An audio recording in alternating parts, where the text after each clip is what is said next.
ഓം ശരവണ ഭവ. എല്ലാവർക്കും കാർത്തികേയം യൂട്യൂബ് ചാനലിലേക്ക് സ്വാഗതം. ഞാൻ ഗുപ്ത നവരാത്രിയിൽ ചെയ്യേണ്ടുന്ന ഒരു വിഷ് ബൗൾ, ഹാപ്പിനെസ് ബൗൾ, അതിനെപ്പറ്റി ഒരു വീഡിയോ ഇട്ടിരുന്നു.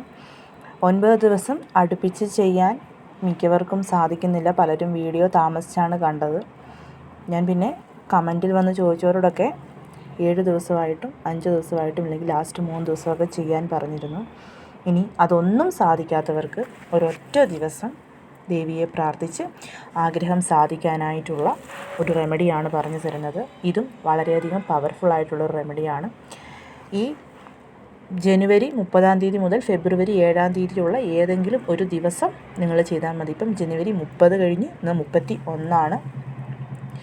ഇന്ന് ഈ വീഡിയോ കാണുന്ന നിമിഷം മുതൽ ഫെബ്രുവരി 7 തീയതി വരെ ഏത് ദിവസം വേണമെങ്കിലും നിങ്ങൾക്ക് അനുയോജ്യമായൊരു ദിവസം തിരഞ്ഞെടുത്ത് ചെയ്യാവുന്നതാണ്. നല്ല രീതിയിലുള്ള ഫലം തന്നെ കിട്ടും. എങ്ങനെയാണിത് ചെയ്യേണ്ടതെന്ന് നോക്കാം. അതിനു മുൻപ് ആദ്യമായാണ് നിങ്ങൾ ഈ ചാനൽ കാണുന്നതെങ്കിൽ ചാനലൊന്ന് സബ്സ്ക്രൈബ് ചെയ്യുവാനും ലൈക്ക് ചെയ്യുവാനും മറക്കരുത്. ലൈക്ക് ചെയ്തുവെങ്കിൽ മാത്രമേ ഇത് ഒരുപാട് പേരിലേക്ക് എത്തുകയുള്ളൂ. അതിനുവേണ്ടിയാണ് ഞാൻ വീണ്ടും ലൈക്ക് ചെയ്യണമെന്ന് പറയുന്നത്. അപ്പോൾ നമുക്ക് ഇന്നത്തെ വീഡിയോയിലോട്ട് പോവാം. ഈ പൂജ, അതായത് ഞാൻ ഈ പറയുന്ന പരിഹാരം ചെയ്യുന്നത് ഏത് ദിവസമാണെങ്കിലും എപ്പോഴും പറയുന്നത് പോലെ നോൺ വെജ് കഴിച്ചിട്ടും അതുപോലെ പീരിയഡ്സ് പുലവാലായ്മ സമയങ്ങളിലും ഇത് ഒഴിവാക്കേണ്ടതാണ്. അതുപോലെ ഈ പരിഹാരം ചെയ്യുന്ന ദിവസം തലയ്ക്ക് കുളിച്ചിരിക്കണം.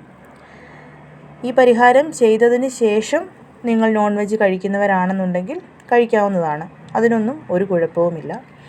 ഇനി ഞാൻ ഹാപ്പിനെസ് ബൗള് പരിഹാരം പറഞ്ഞിരുന്നു. ആ പരിഹാരം ചെയ്യുന്നവരാണെന്നുണ്ടെങ്കിൽ ഇത് രണ്ടും ഒന്നിച്ച് ഒരു സമയം ചെയ്യരുത്.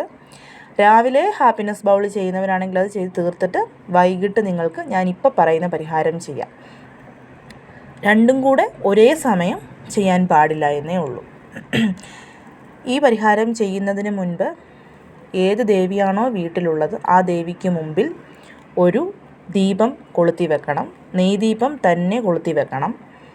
ഇനി ഹാപ്പിനെസ് ബൗള് ആ ദീപം കൊളുത്തുന്നവരാണെന്നുണ്ടെങ്കിലും ആ ദീപം കൊളുത്തരുത്. വേറെ ഒരു ദീപം വേണം ഇതിനായിട്ട് കൊളുത്തി വെക്കാൻ. കൊളുത്തി വെച്ചതിന് ശേഷം ഒരു white colour A4 sheet paper എടുക്കുക. അല്ലെന്നുണ്ടെങ്കിൽ കുട്ടികളുടെ ബുക്കിൻ്റെ പേപ്പർ ആയാലും മതി, എന്തായാലും കുഴപ്പമൊന്നുമില്ല.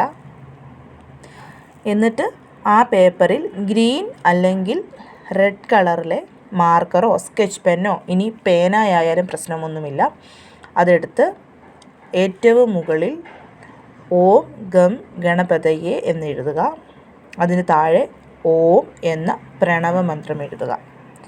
ശേഷം എന്ത് ആഗ്രഹമാണോ നിങ്ങൾക്ക് സാധിക്കേണ്ടത് ആ ആഗ്രഹം പ്രസൻറ്റ് ടെൻസിൽ, അതായത് സാധിച്ചു അല്ലെങ്കിൽ സാധിച്ചു കൊണ്ടിരിക്കുന്നു എന്ന രീതിയിൽ എഴുതുക. എക്സാമ്പിളായിട്ട് പറയുകയാണെങ്കിൽ ഒരു ജോലിയാണ് നിങ്ങൾക്ക് വേണ്ടതെന്നുണ്ടെങ്കിൽ താങ്ക് യു, ഞാൻ ആഗ്രഹിച്ച ജോലി ഞാൻ ആഗ്രഹിച്ച കമ്പനിയിൽ ആഗ്രഹിച്ച പോസ്റ്റിൽ നീട്ടിയോ ചെറുതാക്കിയോ വലുതാക്കിയോ അവനവൻ്റെ മനോധർമ്മം പോലെ എത്ര വലുതാക്കി വേണമെങ്കിലും എഴുതാം, എത്ര ചെറുതാക്കി വേണമെങ്കിലും എഴുതാം. ഒറ്റ വാക്കിൽ എഴുതാം, അതല്ല ഒരു 2-3 വാക്കിൽ എഴുതണം എന്നുണ്ടെങ്കിൽ അങ്ങനെ എഴുതാം. അങ്ങനെ എഴുതുക. അങ്ങനെ എഴുതിയതിന് ശേഷം ആ പേപ്പർ മടക്കി ദേവിയുടെ ഫോട്ടോ, വിഗ്രഹം, അതല്ല കത്തിച്ചു വെച്ച നിലവിളക്ക് മാത്രമേ ഉള്ളൂ, അതിൻ്റെ അടുത്ത് വെക്കുക. എന്നിട്ട് ചെയ്യേണ്ടത് സിദ്ധകുഞ്ചികാ സ്തോത്രം 21 തവണ ചൊല്ലുക എന്നുള്ളതാണ്. ദേവീ മാഹാത്മ്യം ഒക്കെ പാരായണം ചെയ്യുന്നവർക്കറിയാം എന്താണ് സിദ്ധകുഞ്ചികാ സ്തോത്രം എന്നുള്ളവർ. നമ്മൾ ദേവീ മാഹാത്മ്യം 11 അധ്യായങ്ങൾ നാരായണീ സ്തുതി വരെ ചൊല്ലിയതിന് ശേഷം പിന്നെയുള്ളത് രഹസ്യത്രയങ്ങളാണ്. ആ രഹസ്യത്രയങ്ങൾ നമ്മൾ സാധാരണ മനുഷ്യർക്ക് ചൊല്ലാൻ സാധിക്കാത്തത് കൊണ്ട് തന്നെ ഈ സിദ്ധകുഞ്ചികാ സ്തോത്രം ചൊല്ലിയാണ് മിക്കവരും ദേവീ മാഹാത്മ്യ പാരായണം അവസാനിപ്പിക്കുന്നത്. ഞാൻ അങ്ങനെയാണ് ചെയ്യാറുള്ളത്. മിക്കവരും അങ്ങനെ കണ്ടിയൂർ എന്ന് പറയുന്ന ഒരു പണ്ഡിതൻ എഴുതിയ ദേവീ മാഹാത്മ്യമാണ് പാരായണം ചെയ്യുന്നുണ്ടെങ്കിൽ അതിലില്ല. അതേസമയം ഹരിഹര ശർമ്മ രചിച്ച ദേവീ മാഹാത്മ്യമാണ് നിങ്ങൾ പാരായണം ചെയ്യുന്നതെന്നുണ്ടെങ്കിൽ അതിൻ്റെ അവസാനം തീർച്ചയായിട്ടും സിദ്ധകുഞ്ചികാ സ്തോത്രം ഉണ്ടാകും. സിദ്ധകുഞ്ചികാ സ്തോത്രം നിങ്ങളുടെ കയ്യിൽ ഇല്ല എങ്കിൽ വിഷമിക്കേണ്ട. ഞാൻ സിദ്ധകുഞ്ചികാ സ്തോത്രം ഇവിടെ എഴുതി കാണിക്കുന്നുണ്ട്, ചൊല്ലുകയും ചെയ്യുന്നുണ്ട്. കുറച്ച് ലൈൻസ് ഉണ്ട്, പക്ഷേ തീർച്ചയായും വളരെയധികം പവർഫുൾ ആയിട്ടുള്ളൊരു സ്തോത്രമാണ് സിദ്ധകുഞ്ചികാ സ്തോത്രം എന്ന് പറയുന്നത്. ദേവീമാഹാത്മ്യം പാരായണം ചെയ്യാത്തവർക്ക് സിദ്ധകുഞ്ചികാ സ്തോത്രം മാത്രമായി വെള്ളി, ചൊവ്വ, അമാവാസി, പൗർണമി ദിവസങ്ങളിൽ ചൊല്ലിയാലും നല്ല ഫലം ലഭിക്കുന്ന ഒന്നാണ്. അപ്പോൾ ഞാൻ ഈ പറഞ്ഞതുപോലെ എഴുതി ദേവിയുടെ പാദത്തിൽ സമർപ്പിച്ചതിന് ശേഷം 21 തവണ സിദ്ധകുഞ്ചികാ സ്തോത്രം ചൊല്ലണം. കണ്ടിന്യൂസ് ആയിട്ട് തന്നെ ചൊല്ലണം. ഇടയ്ക്ക് എഴുന്നേറ്റൊന്നും പോവരുത്. 21 ടൈംസ് ഉണ്ടല്ലോ എന്ന് വിചാരിച്ച് മനസ്സ് മടുപ്പോടെ ഒന്നും ചൊല്ലാതെ പൂർണ്ണ വിശ്വാസം അമ്മയുടെ പാദത്തിൽ സമർപ്പിച്ചതിന് ശേഷം നമ്മുടെ ആഗ്രഹം സാധിച്ചു തരണം അമ്മേ എന്ന് പ്രാർത്ഥിച്ചു. അത് നിങ്ങളുടെ പ്രശ്നങ്ങളായിരിക്കാം. ഏതെങ്കിലും ഒരു പ്രശ്നമുണ്ടെങ്കിൽ അതിൽ നിന്ന് നമുക്കൊരു വിടുതൽ വേണം, കടം തീരണം, കല്യാണം നടക്കണം, എന്തുമായിക്കൊള്ളട്ടെ, അത് അമ്മയുടെ പാദത്തിൽ സമർപ്പിച്ചതിന് ശേഷം 21 തവണ ഈ സിദ്ധകുഞ്ചികാ സ്തോത്രം ചൊല്ലുക. ചൊല്ലിയതിന് ശേഷം വീണ്ടും നമ്മുടെ ആഗ്രഹം അമ്മയോട് പറയുക.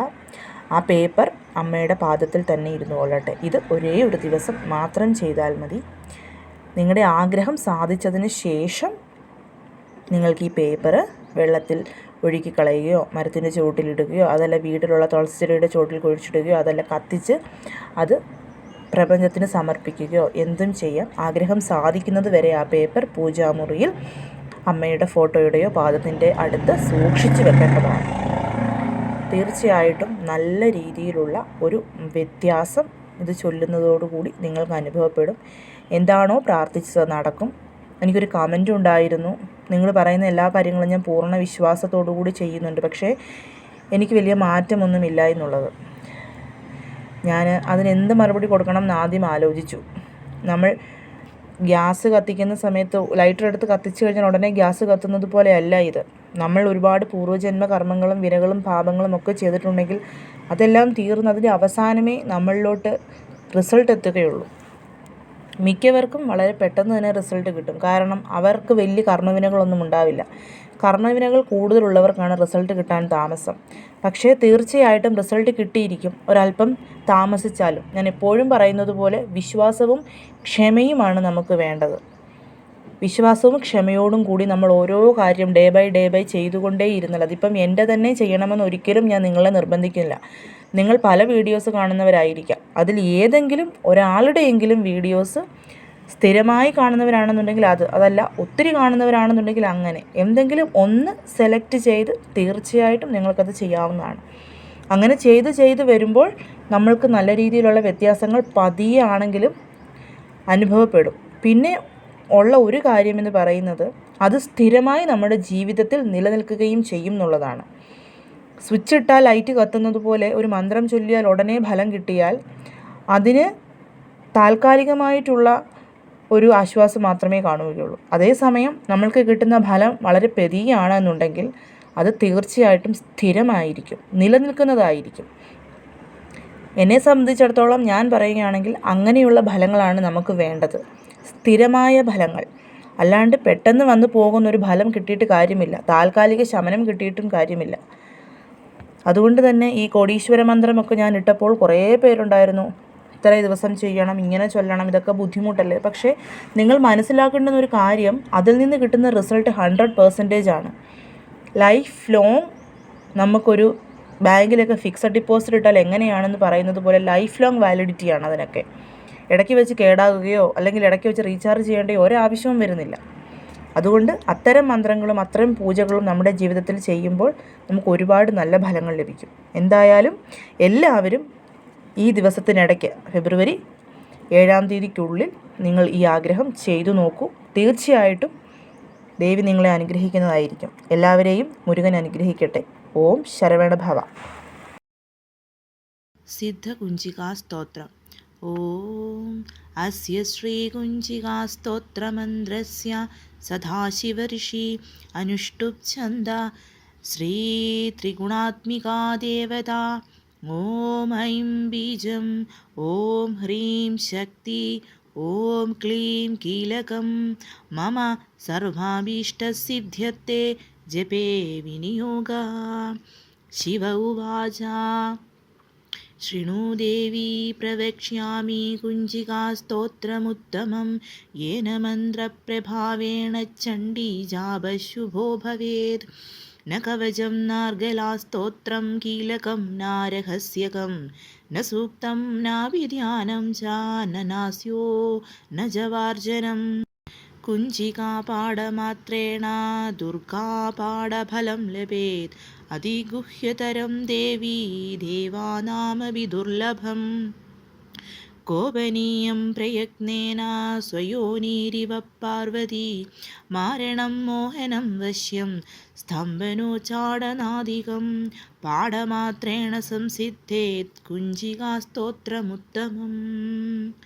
अथ मन्त्रा ॐ ऐं ह्रीं क्लीं चामुण्डायै विच्चे। ॐ ग्लौं हुं क्लीं जुं स ज्वालय ज्वालय ज्वल ज्वल प्रज्वल प्रज्वल। ऐं ह्रीं क्लीं चामुण्डायै विच्चे। ज्वल हं सं लं क्षं भट् स्वाहा इति मन्त्रा। नमस्ते रुद्ररूपिण्ये नमस्ते मधुमर्धिनि नमः कैढभहारिण्ये नमस्ते महिषार्धिनि नमस्ते शुम्भहैंत्रै च शुम्भासुरगाधिनि। जाग्रतं हि महादेवी जपं सिद्धं कुरुष्य मे। ऐंकारी सृष्टिरूपाये ह्रींकारी प्रतिपालिका क्लींकारी कामरूपिण्ये बीजरूपे नमोऽस्तु ते। चामुण्डा चण्डगादि च यैकारी वरदायिनी विच्चे च भयदा नित्यं नमस्ते मन्त्ररूपिणी। धां धीं धूं दुर्जडे पत्नी वां वीं वूं वागधीश्वरी क्रां क्रीं क्रूं कालिका देवी शां शीं शूं मे शुभं कुरु। हुं हुं हुङ्गाररूपिण्ये झं झं झं झम्बनाधिनि भ्रां ह्रीं ह्रूं भैरवी भद्रे भवान्ये ते नमो नमः। अं कं चं टं तं फं यं शं वीं धुं ऐं वीं हं क्षमा। दिज्जाग्रं दिज्जाग्रं त्रोडय त्रोडय दीप्तं कुरु कुरु स्वाहा। पां पीं पूं पार्वती पूर्णा घां घीं गूं गेजरी तथा सां सीं सूं सप्तशती देव्या मन्त्रसिद्धिं कुरुष्व मे। कुञ्जिकायै नमो नमः।